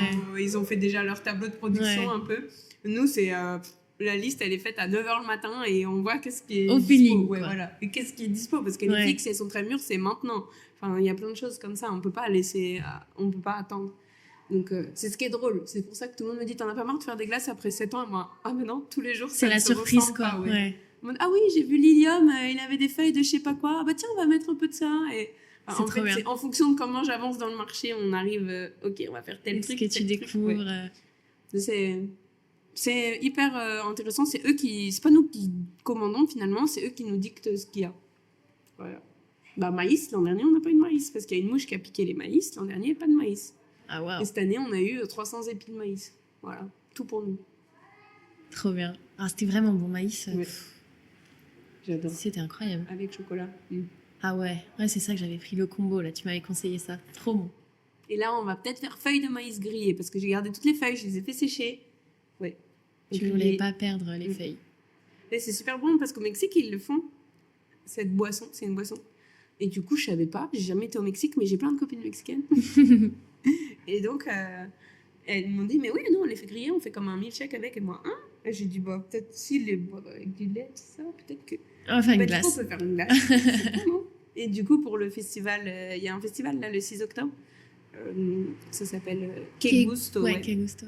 Et du coup, Carla, elle va y participer. Du coup, je lui fais les esquimaux à la feuille de maïs grillé. Trop bien. Comme quoi. Travail d'équipe. Voilà, c'est drôle. C'est trop bien. Avec le chocolat, là. J'ai vu là récemment que vous aviez été plusieurs restaurateurs et chefs à relayer une cagnotte, en tout cas un message par rapport à un de vos producteurs. C'est celui qui fait les chèvres. Ouais, c'est ça. Et, et du coup, il était en galère, c'est ça? En grande difficulté, il y a eu plusieurs problèmes en fait qui se sont un peu accumulés et je pense que c'est pas le seul producteur en France, parce qu'on en parlait avec Sophie de BOF, du coup, qui a une crèmerie juste à côté. Oui. Et voilà. On est bien servis. Il y a Antoinette pas loin, Sophie. C'est dangereux la rue Hippolyte. Et du coup, elle me racontait qu'il y a beaucoup de producteurs de chefs qui n'ont pas anticipé l'augmentation des prix, surtout sur tout ce qui était matières premières pour nourrir les chèvres. Et c'est pas des gros rendements, la chèvre, donc ça va vite. Et lui, malheureusement, sa femme est décédée. Donc c'était une exploitation qu'ils avaient à deux. Elle s'est battue pendant 10 ans d'un cancer des os. Elle, c'était son rêve à elle, de faire les chèvres. Et lui, elle a dit, bah, moi, je suis. Donc, ils ont fait ça 40 ans. Et du coup, depuis le décès, après, il y a eu le Covid. Donc, tous ces clients sont des restaurateurs. Nous, on est un des seuls glaciers. Où il y avait tout ce qui était crémier aussi. Mais tout était fermé, en fait. Ouais, du coup, il n'a rien pu vendre. Il y a eu, en fait, c'est vraiment le décès de sa femme, Covid... dans l'organisation, il y avait les droits de succession, du coup, pour récupérer la ferme. Et donc là, en fait, la cagnotte, c'est pour régler les dettes et les droits de succession. Pour qu'il puisse rester, en fait, sur son exploitation. Ça fait 40 ans qu'il y travaille et qu'il y habite. Et voilà. Qu'il puisse garder aussi ses chèvres. Voilà, parce que sinon, il va devoir s'en séparer. Et donc, sa fille, elle serait intéressée pour reprendre aussi... l'exploitation, son activité. L'activité, parce que c'est incroyable les savoir-faire qu'ils ont. C'est vraiment le fromage blanc de chèvre. Quand on goûte celui de François, c'est moi. Et pourtant, je connais bien la chèvre, corse. Nos chèvres et brebis, on est élevés avec que ça quand on est petite, mais là vraiment, on travaille de fou, quoi. Les picodons et tout qu'ils font, c'est incroyable. Et du coup, on a su très tard, en fait, tous ces clients très tard, qu'il était Il n'avait pas osé le dire. Non. Bah non, souvent, c'est pas des C'est gens dur. Ouais. C'était gros bosseur. Et il y a une question aussi de... Enfin, à un moment donné, c'est tout qui s'accumule et on a l'impression qu'on va jamais trouver la solution. Et du coup, avec Sophie, on a dit, mais pourquoi il faut faire une cagnotte? Vas-y, François, fais-la. On peut pas non plus l'obliger à le faire nous-mêmes, de forcer. Mais par contre, j'ai dit, mais François, franchement, c'est peut-être un moyen de faire quelque chose, en fait, parce qu'on est énormément, nous, à travailler avec vos produits, nos clients à consommer vos produits, qui connaissent. Moi, j'ai des gens, ils viennent que pour le fromage blanc de chèvre, en fait. En saison, ils font leur petit stock et tout. Enfin, j'ai dit, je pense qu'il y a quelque chose à faire. Et du coup, on a commencé à relayer. Et honnêtement, la cagnotte, là, on est en bonne voie. Hein. C'est trop bien. Et du coup, avec tous les restaurateurs, François ne sait pas encore, on organise le 6 octobre un déjeuner au Puce du Canal. Un menu unique, il faut réserver sa place en ligne. On vient de poster le lien sur Hello Asso. Et tous les bénéfices vont être versés à la cagnotte et à François. Ah, c'est génial. Je pense qu'on va y arriver. Parce que là, on est à 30 000 € sur la cagnotte. C'est il faut énorme. 40 000. Et avec l'événement, on a 300 places, 300 couverts. Et on est, je sais pas, une quinzaine de chefs. Enfin, il y a Flo du bistrot, il y a Pimous de chez Pimous. Ouais. On est énormément. Franchement, Jean-François Tête-Doigt, Florent Poulard. Ah, c'est trop bien. On sait tous ces clients, en fait. Micro-sillon et tout. Il y a tout le monde qui participe. Tout le monde. Ça m'a Nous, on fait les omelettes norvégiennes, du coup, en dessert. Voilà. Ah, c'est excellent. Et il n'est pas au courant, c'est en mode surprise. Et on va faire, il y a terrine végétale, en plat, il me semble que c'était du cochon, là, on était en train de voir, avec purée maison et tout. En mode un peu, vraiment déjeuner incroyable, parce que je pense qu'on est... c'est les meilleurs chefs de Lyon qui se réunissent finalement. Ah, c'est ouf, c'est trop bien. En tout cas, c'est là où je vais moi. Donc, on se réunit, ça va être en mode un peu guinguette. C'est sous un grand chapiteau, ça va être énorme, quoi. Ouais, puis au plus, ambiance sympa, quoi. Ouais, un dimanche. Trop bien. Et je pense qu'on aura beau temps, donc j'ai hâte. Même moi, j'ai hâte d'aller Même moi aussi, j'ai envie d'y aller. Le menu, il est à combien? 35.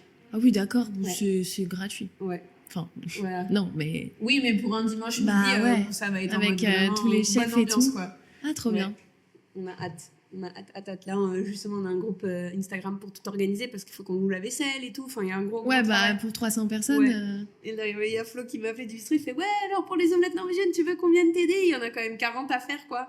J'ai dit, ouais, t'inquiète, on va se mettre un midi sur une coupure. On organise, ils viennent les chefs au labo. Maintenant qu'on a de la place, c'est dire, tout le monde à la meringue, on y va et tout. C'est fou. Et c'est ça que je kiffe aussi à Lyon, c'est que j'ai vraiment l'impression qu'il y a une cohésion dans le milieu de la gastronomie. Tous les chefs sont potes. Il y a vraiment une cohésion de dingue. Et là, tu vois, ça le prouve encore une fois et je trouve ça trop fort. Et je pense que il y a qu'à Lyon qu'il y a ça. Voilà, j'en suis persuadée. Honnêtement, là, quand j'ai reçu l'appel, hop, moi j'appelle Sophie, elle me rappelle parce qu'elle est très proche de François. J'ai dit, mais tu penses qu'on peut faire venir la télé, on a le droit d'en parler? Et comme il est très timide, il n'aime pas trop et tout, en plus, parler de sujets aussi sensibles. Ah oui. Et on a dit, non, mais on va lui faire un événement aussi en plus et tout, on organise tout. Bien sûr, il sera invité, mais on va lui dire au dernier moment, quoi. Genre, il y a 300 personnes. Tiens, d'ailleurs, t'es là le 6 on fait un petit truc. Ça va être un peu ça. Non, il est pas au courant. Ouais. Que autant de chefs ont voulu faire, Et puis un dimanche, souvent, ils travaillent pas. Donc on se réunit tous, quoi. Et ils vont venir avec leur famille et tout. Enfin, qu'on soit tous là. Mais il va pleurer. Ouais. Avec sa fille, moi, j'ai hâte de voir leur tête, quoi. Surprise! Et tu vois, je trouve que ça fait trop petit village. Ouais, c'est ça. Mais franchement, même moi, je le vois pour d'autres trucs. Même un copain, par exemple, j'ai ma serveuse, elle est en arrêt maladie ce soir, elle est pas là, Julien, tu peux me dépanner? Ok. Enfin, moi, je ferme à 19h30, mais j'y vais en fait. C'est normal. L'autre fois, je gardais les enfants parce qu'il n'y avait pas la reprise de l'école les mardis, parce qu'il n'y a pas de nounous qui sont dispo un mardi, enfin c'est la rentrée. Mais en même temps, l'école, là, c'est le truc d'adaptation, là, ils peuvent les mettre qu'1 heure, donc voilà. Allez, je vais chercher les gosses. C'est couteau suisse, quoi. En fait, c'est une grande famille. C'est ce que je dis, des fois, on n'a pas forcément nos parents ici. Ouais. Mais par contre, c'est notre deuxième famille. Enfin, dimanche soir, j'étais chez Pimous avec Amélie et les 2 filles. Enfin, du coup, c'est vraiment... Eux, ils viennent aussi. Ouais. On s'entraide vachement. Pour d'autres sujets. Là, on a appris le décès de Damien Gâteau, qui était mon prof d'œnologie et mon ami. Et voilà, tout le monde s'est appelé tout de suite. C'est genre... ouais, Julia, du coup, dès que t'en sais plus, moi, j'aimerais bien faire des fleurs. Qu'est-ce qu'on écrit? C'est quand? Du coup, on sera tous jeudi, bah, tous ceux du groupe, là, on va être présents là-bas Là, parce pour qu'on lui, était tous amis. Et lui, par contre, c'était la définition de l'épicurien en personne. Enfin, c'était genre, quand on pense à... Il Et était du coup, prof d'onologie à l'institut, ouais, dégustation. Et puis après, bah, tout le monde connaît Damien et tout le monde se servait aussi chez lui parce qu'il avait la manufacture, ça s'appelait. Oui. Une très très grande carte des vins avec des vignerons incroyables en France. Donc nous, on faisait des dégustations là-bas. Quand on faisait nos dîners gastronomiques, c'est lui qui... Nous, on disait, bah, Damien, il y a ça au menu avec telle glace. Il me dit, ah, je vois bien un truc comme ça. Il venait... on s'éclatait. Donc voilà, là, jeudi prochain, on va tous y être. Avec une bonne bouteille. C'est ce qu'il voulait. Donc ouais, on est très soudés. Et ça fait vraiment plaisir. Je pense que c'est pas dans toutes les villes. Et même si on n'est pas lyonnais, finalement... on est dans le groupe, quoi. Enfin, Bah ouais. c'est vraiment ce côté, on aime bien boire et bien manger qui compte. Ouais. Et on est tout le temps dispo les uns pour les autres. Le partage, Ouais. l'entraide, Pour une belle mentalité, c'est trop Ouais. bien. Et ben il faut dans nos métiers de toute façon. Ouais. C'est comme ça, hein, c'est des grandes familles, hein, c'est ce que Ouais. je dis. Hein. Oui, tu peux pas rester seul dans ton coin. Non. Ça marche Bah, pas. ceux qui essayent, ils ont du mal. Enfin, Ouais. il y a un moment donné, on fait des métiers un peu passion et on est beaucoup dans l'humain. Donc, nous, c'est ce que je dis. Il y a des fois, bah, même là, pendant le Covid, c'était dur. Hein. C'était dur. Les restaurants fermés, c'est des gens, ils travaillent 70 heures par semaine. Moi, j'ai vu des amis. J'ai dit, allez, mec, ça va aller. Ils disaient, ouais, je fais une livraison et puis je passe manger ma glace. Et puis, rester 1 ou 2 heures, on discutait. J'ai dit, allez, faut pas. Je comprends, mais enfin, c'était nos contacts aussi pendant. Ouais, ça devait être chaud. J'ai un ami, sa femme, elle est restée bloquée dans un autre pays avec sa fille. Elle a mis 4 mois à revenir. Ouais. Donc. Ouais, puis du jour au lendemain, tu peux plus faire ton travail. Tu peux plus gagner ta vie. Et puis c'est tous des hyperactifs. Hein. En fait, ouais, c'est vrai, ça aussi. Tous, hein. Alors là, en fait, tous les chefs, ils sont fous. Ils pètent des plombs. Hein. Ils étaient là en mode qu'est-ce qui se passe bon, on va faire du emporté et tout. Ils étaient déjà bon, alors quand ça reprend, on va faire ça et tout. Et après, au bout d'un moment, quand on met pause sur des. Voilà, alors pause 1 semaine, c'est sympa. Parce que ça permet de faire plein de trucs, de redescendre et tout. Mais là, pause 3-4 mois, il y en a, ils étaient vraiment en dépression profonde, quoi. Et moi, c'est ce que je disais. Les gars, venez boire un café en respectant les gestes barrières, tout ça. Mais ils faisaient une livraison à 20 mètres. J'ai dit, oh. Bien. Ouais, nous, on était là, en tout cas. Même s'il n'y avait personne, j'ai dit, allez. Et vraiment, on l'a vu, pour plein d'autres trucs. Hein, une panne d'électricité, enfin, tout. Allô, ouais, t'as un électricien sous le coup de vache, je te l'envoie, tiens, vas-y. Ah oui, j'adore. C'est important dans nos métiers. Bah ouais. Ah, c'est trop bien.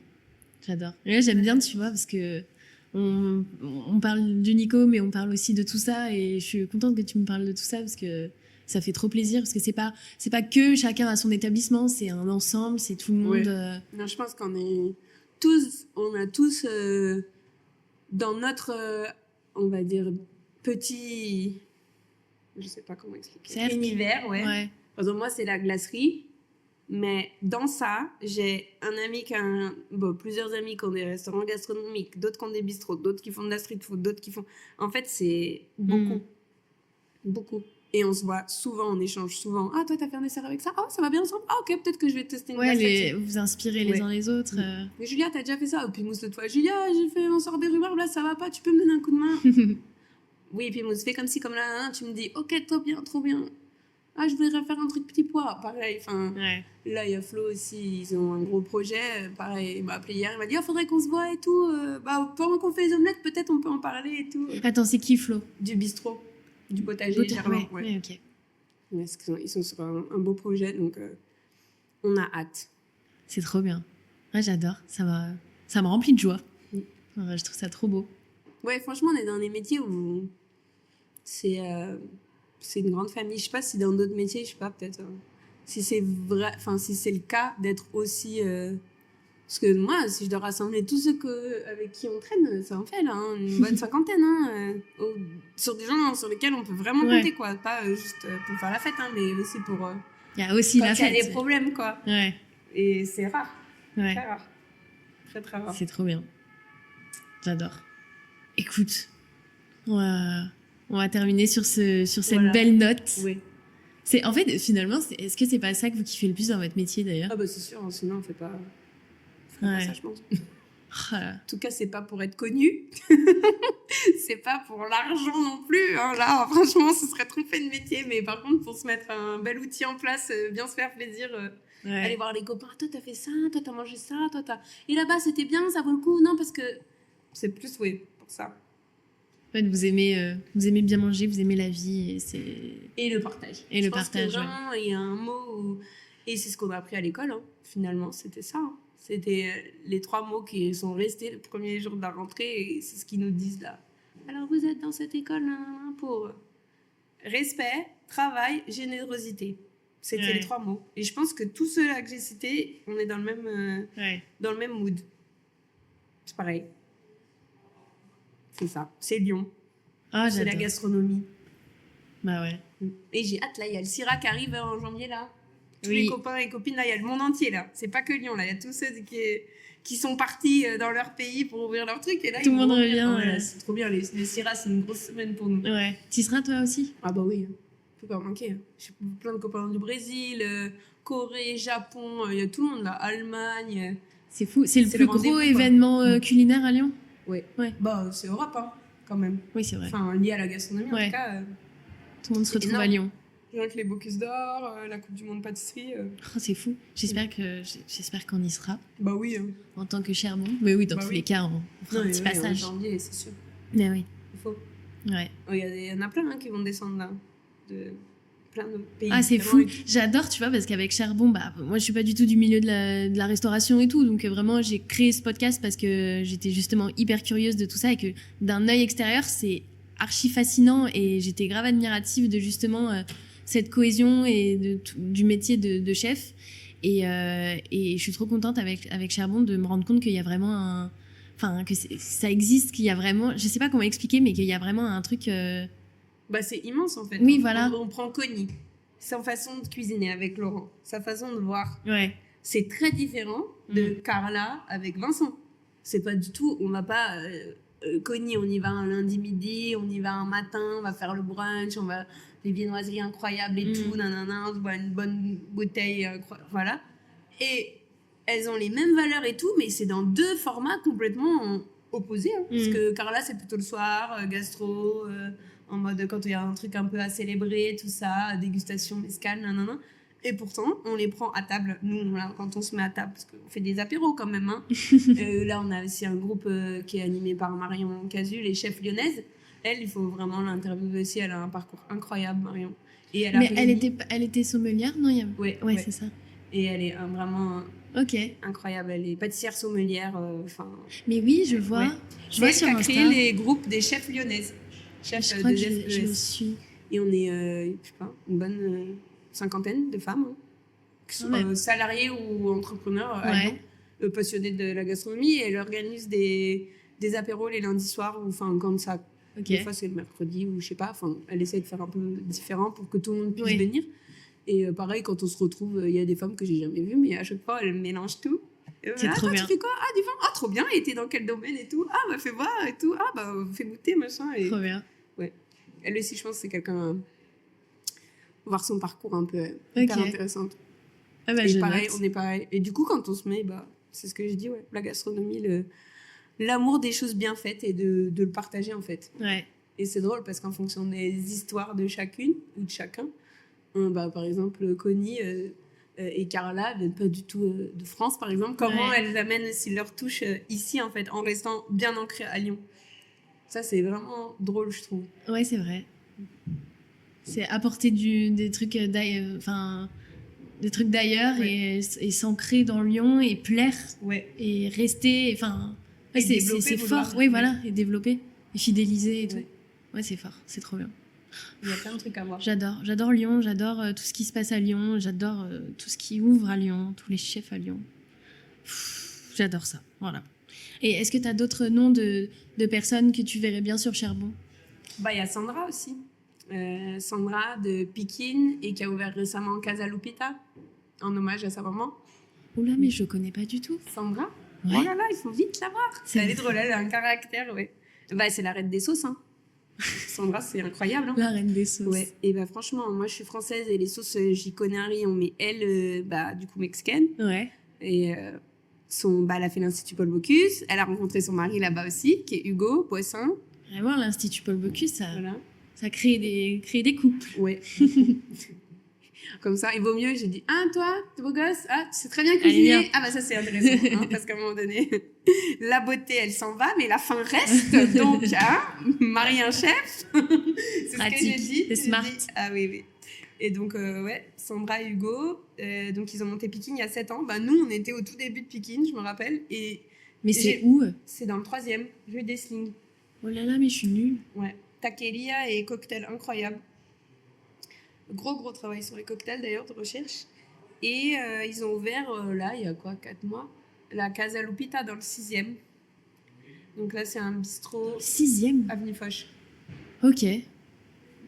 Bah, c'est fou, Avant, je vois pas du ça tout. s'appelait le Foch, non? Un truc comme ça? Non, je sais plus. Ils faisaient des poulets rôtis. Ah bah, je vais aller voir, tiens. Ouais.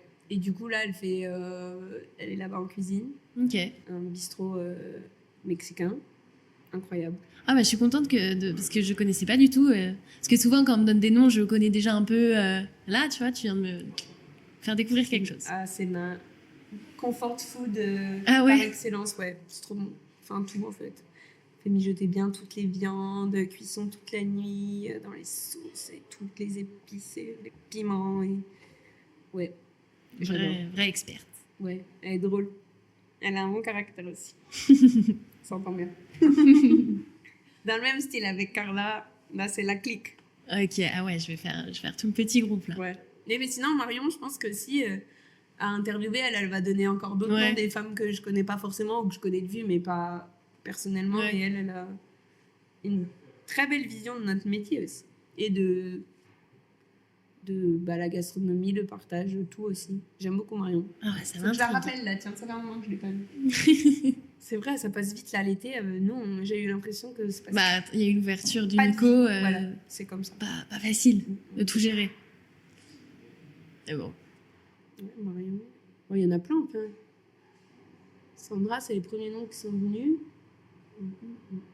Ah, Faut c'est que ce vrai soit des femmes, forcément. Non, pas forcément. Mais attends, Ah. je viens de faire le lien. Ton nom de famille, c'est Canu. Ouais, mais santé. J'ai perdu le thé, on parle. Non, mais alors ça, c'est fou. Ouais, tout le monde me dit. Canu Vous avez mis où et. le thé? Pas l'Alliance, c'était ma destinée. Mais oui. Non, c'est Ah là là. c'est corse. Et il y a beaucoup de sardes aussi qui s'appellent Canu. Ok. Voilà. C'est fou. Des petits liens comme ça. Voilà. Qui veulent tout dire. C'était ma destinée. Bah ouais. Et tu te vois rester à Lyon un petit moment là? Ouais, mais pas pour ma retraite. Hein. Moi, je me dis, il me faut la mer. Hein. Ouais, je Là, ça me manque. Hein. Depuis février, j'ai pas vu la mer. C'est... Non, mais si franchement, il y avait la mer à Lyon, il y aurait toute la France ici. Ça serait pas possible. C'est vrai. C'est ce que je dis. La mer à Lyon, ce serait exceptionnel. On n'est pas très loin, mais... Ouais, on n'est pas loin. C'est bon, ouais, on est à côté de tout là. On peut pas tout avoir. C'est pratique, ouais. Mais moi, j'ai besoin de voir la mer tous les jours. Quand je serai, retraitée, je pense qu'on sera au Brésil. On fera 6 mois. C'est pas mal. Voilà, comme ça, on vit plus les hivers. Moi, je redoute l'hiver. Hein. C'est vrai. Oui. Pourquoi? Ah non, le froid, comme ça, j'aime pas. Moi, en dessous de 20 degrés, c'est comme Pour quelqu'un qui fait de la glace, le froid, non, ça mais te. ça va. Non, non, on peut sculpter dans les congèles. Des fois, on va partir en octobre sculpter de la glace. Pour des concours, là... Sculpter de la glace. Ouais. Sculpter de la glace hydrique. Ça fait partie des concours encore. Lié à la glace. Ouais. Enfin, C'est là, elle est championne de France, mon apprentie Camille. Donc pour son BTM, là, elle va passer son examen, on est en train de l'entraîner, donc le 24 et 25. Elle aura 2 blocs de glace à sculpter pour mettre sur son buffet. Mais de la vraie glace, du glaçon. Ouais, pas glaçon, de la ouais. glace Ouais, qu'on du mange. glaçon, ouais. Ah oui, d'accord, ok. Et du coup, là, on part en octobre, des glaçons qui font 150 kilos quand même. Hein. Et on y va à la tronçonneuse et tout. C'est drôle de nous voir les 3 filles là. Mais c'est ouf. Ah, moi, c'est bien. L'éclate. Ouais. Ah, c'est trop bien. Donc, on part en octobre au fin fond de Aurillac. Il se passe plein de choses, quoi. Ouais. Trop bien. C'est plein de trucs. Toujours, toutes les semaines, il y a un truc. C'est vrai. Hein. J'ai l'impression que tu kiffes. Ouais, toujours. Ah, maintenant, après, sinon, moi, j'arrête. Hein. Le jour où ça me saoule, moi, j'arrête. Hein, je fais autre chose. Hein. Ouais, t'as raison. Faut pas forcer. Non, mais c'est trop bien. J'ai adoré cet échange. Tu vois, ça fait, Moi aussi. ça fait Je sais pas. 1h14. C'est vrai que oui, t'as mais adoré? Oui. Oui, trop bien. Ah, J'adore. je suis contente. De refaire aussi. Nous, ça nous permet de mettre... Enfin, des fois, on le vit, mais quand on le raconte, c'est différent encore. On se rend compte plus, j'ai l'impression. Mais je me pose toujours la question, je me dis, est-ce que ça leur a fait quelque chose de reparler de tout ça, du parcours et tout? Est-ce que les chefs se rendent compte Parce que là, par exemple, je dis, ça fait 7 ans, Nico, déjà. Ah, mais ça fait 7 ans, c'est vrai. Déjà. Et puis, Mina, 3 ans déjà. Ça passe trop vite. J'ai l'impression que c'était hier qu'on galérait là à trouver des pancartes et tout pour mettre. Eh ben non. Ça passe vite, ouais. Non, c'est cool de voir même le parcours. On se dit, putain, en 10 ans, on en a fait des Quand choses, même, on a connu des gens. Là, par exemple, pour notre producteur de fromage de chef, quand on a vu, en fait, d'un petit truc, la proportion que ça a pris, même de mettre d'accord 15 chefs autour d'un menu, d'un lieu, et chacun prend un truc moi, il faut que je lance ta com, toi, tu fais ça, moi, je décide le prix, moi, le logiciel de caisse. En fait, chacun... Enfin, c'est drôle de voir comment... Ça a été facile parce qu'il y a eu l'amour et la passion. L'envie, ouais. Mais je veux dire, donc quand ça même, le fait, ils ont des vies, enfin, on travaille au minimum 15 heures par jour. Ouais. Tous, là, dans le groupe. Et chacun a pris un peu, ok, moi, je fais ça, toi, tu fais ça, toi, tu veux te mettre sur quelle mise en place. C'est trop bien. C'était trop drôle de voir cette amitié aussi, finalement, et cette confiance que les uns ont avec les autres. Je me dis, allez hop, tiens, il y a le producteur de chèvres, il a besoin d'un coup de main, et hop, il y a tout le monde qui répond présent, quoi. Ouais, solidarité, ouais. Et du coup, c'est comme ça aussi qu'on se rend compte quand on met les mots dessus, parce que bien sûr, le jour d'événement, on va s'en rendre compte. Mais là, c'est drôle de dire ça a commencé comme ça, et puis ça a pris ça, cette tournure, et pour finir, on fait ça, quoi. Faire de grandes choses. Ouais. C'est trop bien. J'espère que ça va continuer dans ce sens-là. Ouais, de toute façon. Je sais. J'ai dit, bon, on n'attendra pas aussi les mauvais trucs. Enfin, c'est bien, mais j'aimerais bien qu'on puisse se regrouper encore plus souvent, quoi. Ouais, c'est clair. Bon, on va pas t'embêter plus longtemps. Ah non, t'es très occupée. Ouais, non, là, ça va.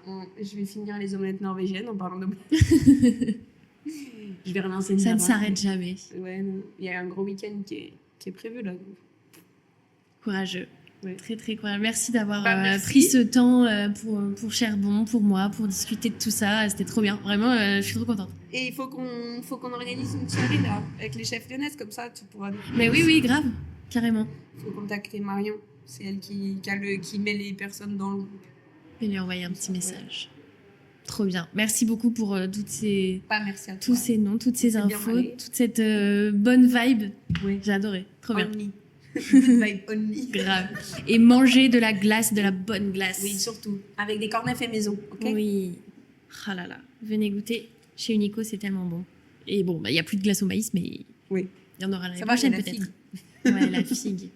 Eh ben, merci beaucoup. Merci à toi. Je te souhaite un bon week-end de travail intense. Et puis voilà. Moi, je fais des bisous à tout le monde qui nous écoute. Merci de nous avoir écoutés. Et à bientôt sur Charbon. Ciao, ciao. Merci d'avoir écouté ce 9e épisode. J'espère qu'il vous a plu. Encore merci Julia pour ce moment. Comme d'habitude, depuis le début, je me régale à faire ces interviews. Je sais qu'il commence à faire froid, mais Unico vaut vraiment le détour, peu importe la saison. Et si l'épisode vous a plu, vous pouvez nous laisser une petite note, apparemment ça aide vraiment. Voilà, je vous donne rendez-vous dans 2 semaines pour un épisode encore plus lyonnais que d'habitude. Et c'est tout pour moi. Bisous!